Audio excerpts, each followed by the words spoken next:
Welcome now, Fred Shanks, Mississippi House of Representatives. He represents a District 60, which includes Rankin County, serves as the chair of the House Rules Committee. Representative Shanks, always good to see you. Always good to be here, Gerard. Appreciate it now. So what about deadline? We got any deadlines this week? Yes, we do. It'll be we're working on getting all of our Senate bills over and through committee this week. Yeah. I think we have until the 10th. Correct. To pass. That's correct. Bills, if we're going to pass them, that is, from the other chambers. That's right. So April we're just 10th. Going through doing a lot of committee work this week.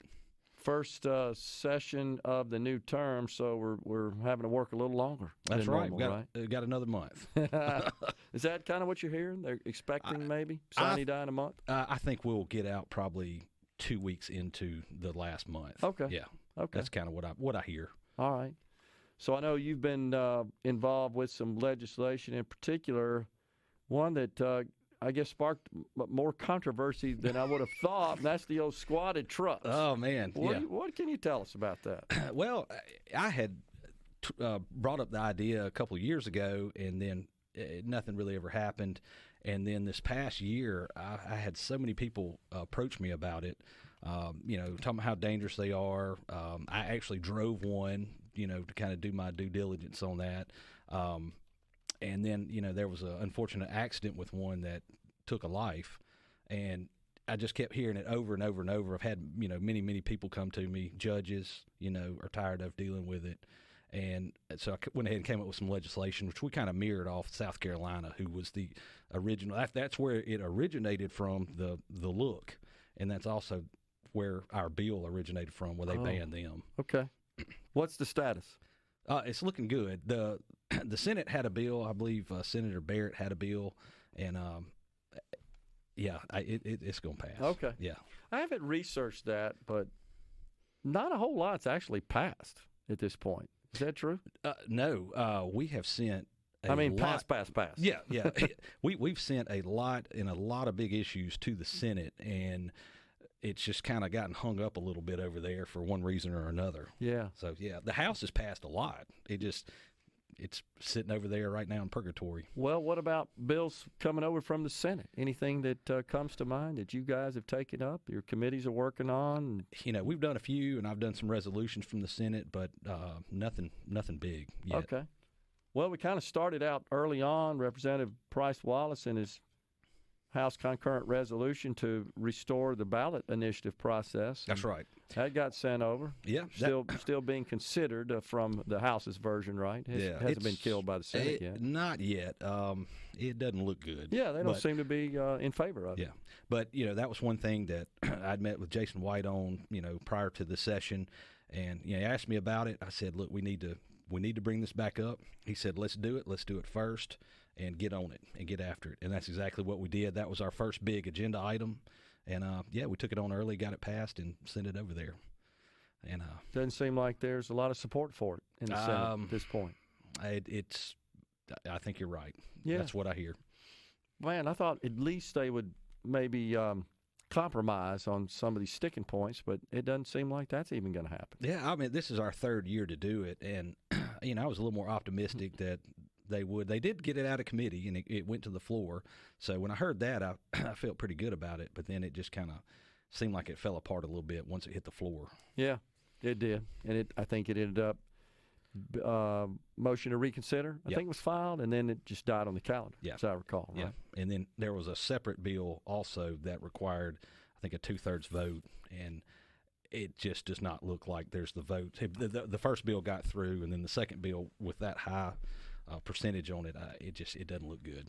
I would agree at this point. And then another big one, of course, that the House took up, passed, sent over to the Senate is expanding Medicaid in the state of Mississippi. And I think we were all expecting that the Senate would also offer a bill, a measure, and that didn't ultimately happen. Senator Blackwell informed us, a couple of weeks ago, well, rather than doing that, we're just going to do a strike call on the House bill and insert our preferred language. Yeah, Dilbert campaigned on that, and I thought, just like you said, I thought once it went over there, they would have a comparable bill, and it would kind of go through a little quicker. But apparently it didn't. And in Blackwell, he did do a strike all. So yeah, and I hadn't heard much in the past haven't heard few days. anything.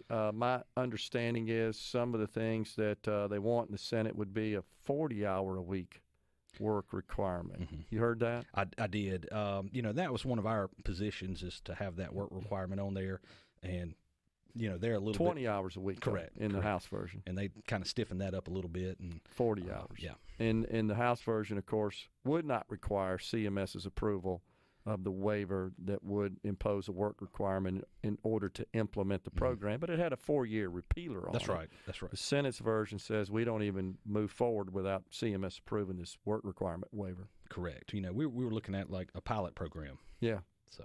Yeah. Something I thought about, just wanted to mention about a 40-hour-a-week work requirement. If you look at the federal poverty level, that's the other big thing that I meant to mention, is that the House's version would expand Medicaid up to the total 138% of the federal poverty level, which it makes available.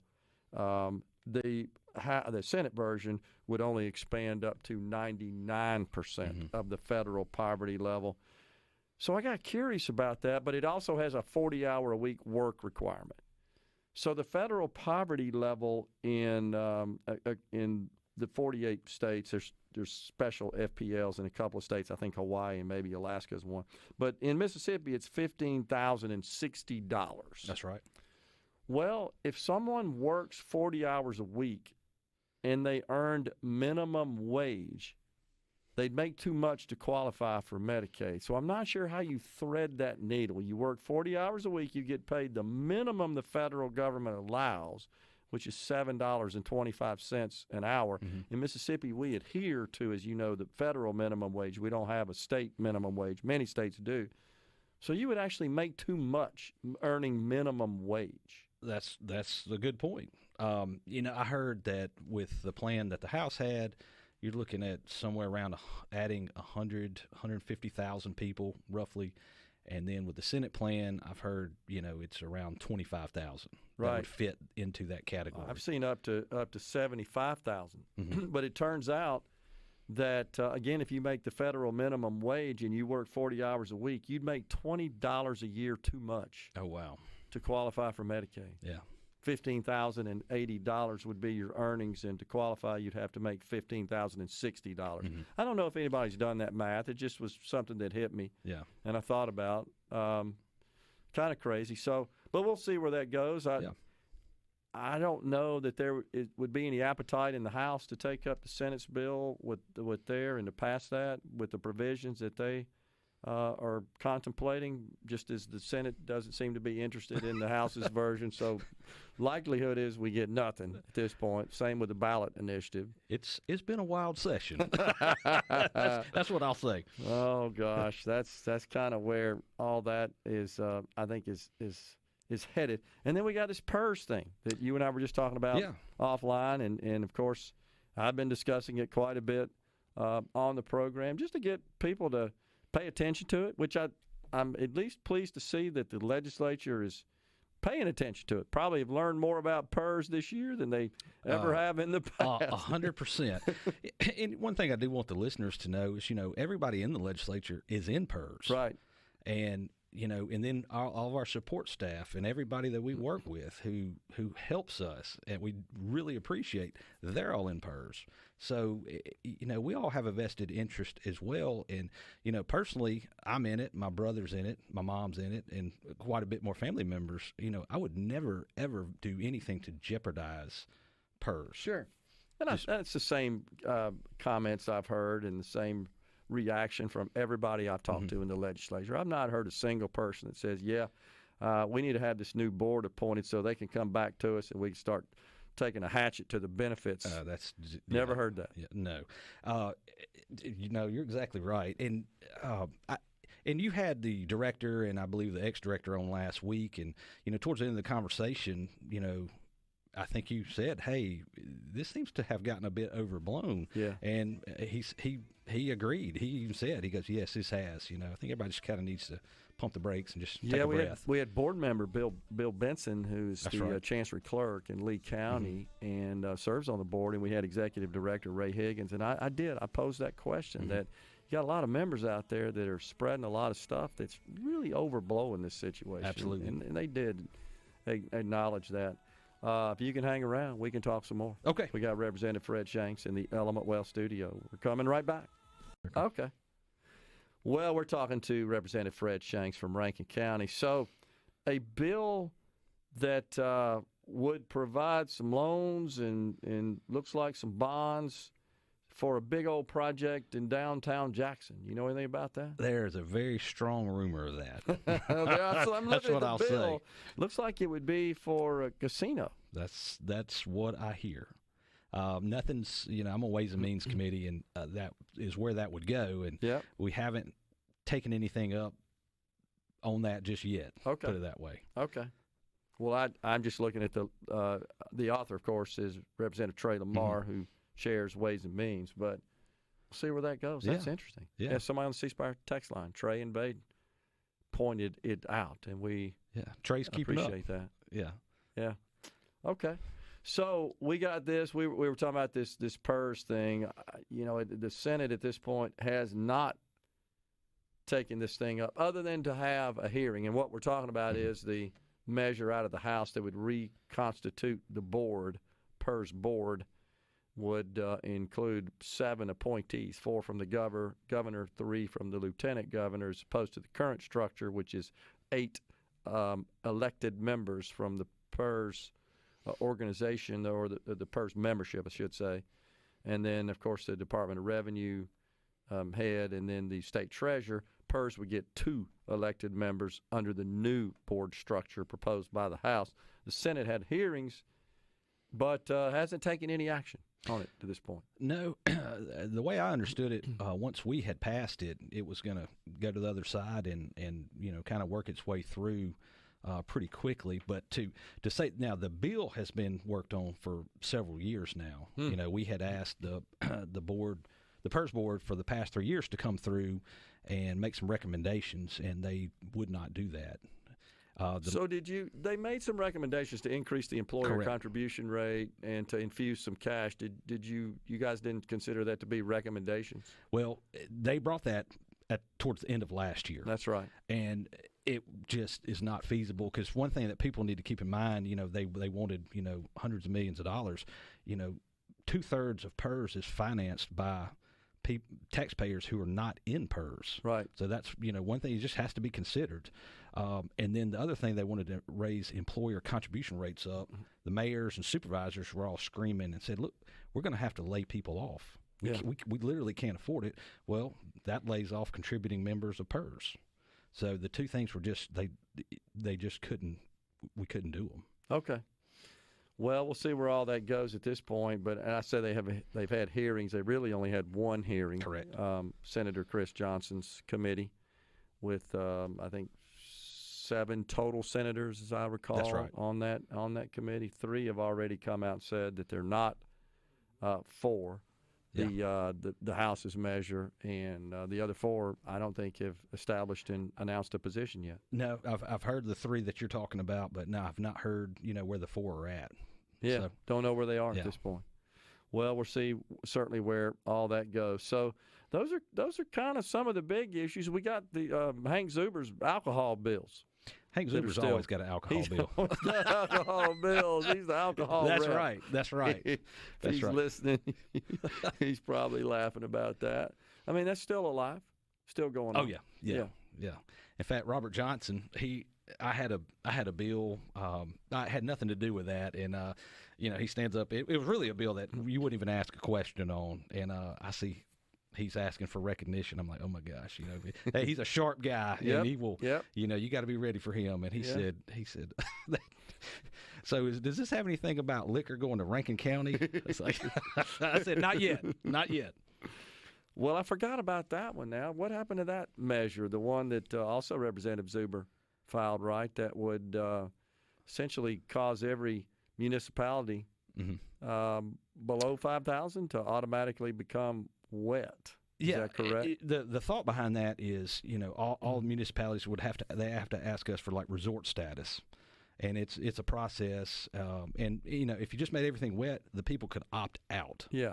And I mean it's in the Senate, so it passed. And another one that's just sitting in the Senate. But the Senate bills are sitting in the House. So. Yeah, there we go.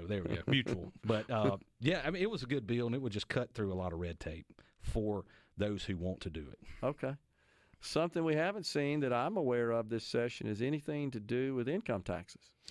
I have not really heard anything about income taxes in the past several weeks. Yeah. It got brought up, prior to us going in.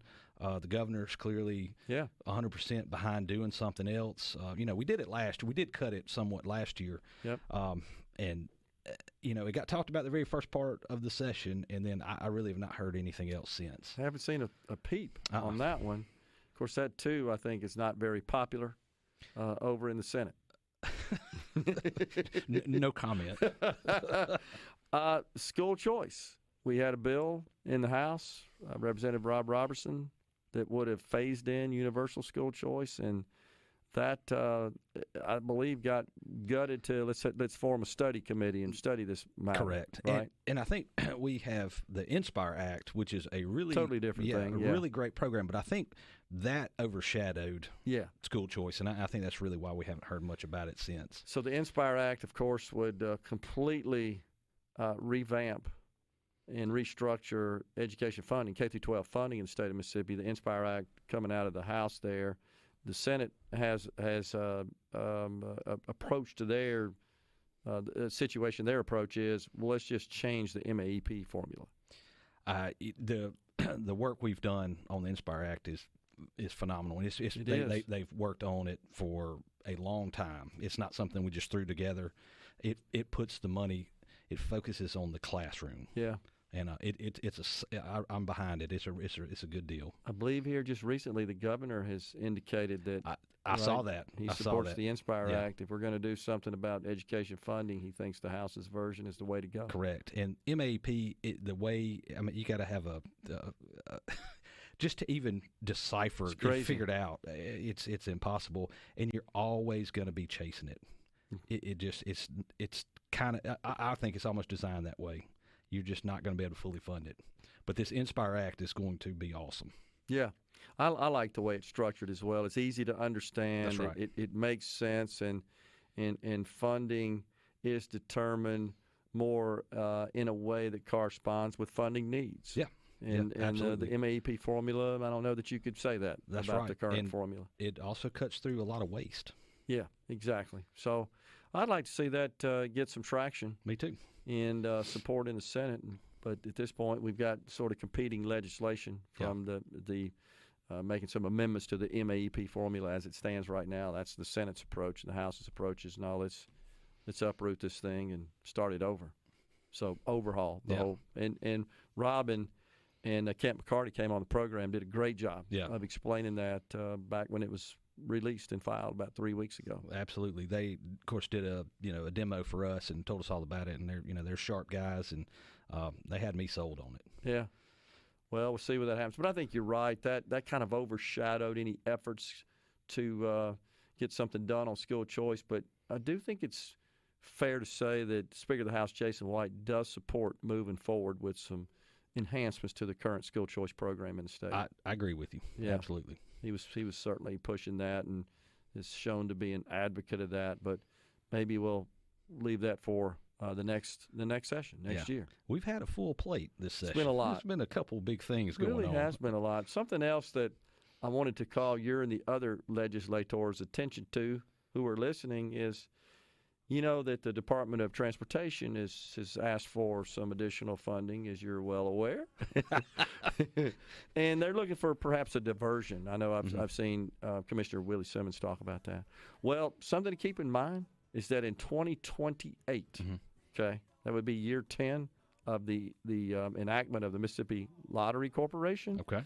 That first $80 million that goes to roads and bridges reverts to going to the general fund, by the way. It no longer goes to the state in accordance with law. Yeah. it would revert to the general fund. You guys are going to have to make some decisions by that time frame.